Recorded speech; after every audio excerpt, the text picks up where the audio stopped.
Regina Putirai, vokalis Geisa, menyebut ayahnya, Regi Putirai, meninggal dunia dalam proses pemulihan usai dinyatakan negatif COVID-19.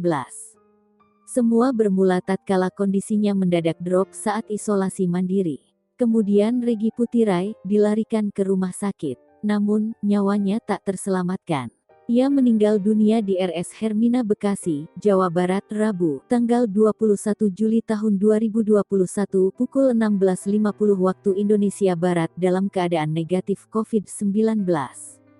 Regina Putirai menyampaikan, ayahnya selama 15 hari menjalani perawatan intensif di rumah sakit dan akhirnya meninggal dunia karena organ tubuhnya yang sangat lemah setelah berjuang melawan COVID-19.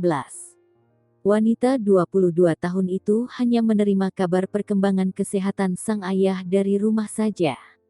Setiap hari tentu Regina menanyakan kepada ibunya soal kesehatan sang ayah. Vokalis grup band Geisa itu mengakui kedatangannya ke rumah sakit karena memang permintaan dari dokter yang meminta keluarganya datang ke rumah sakit.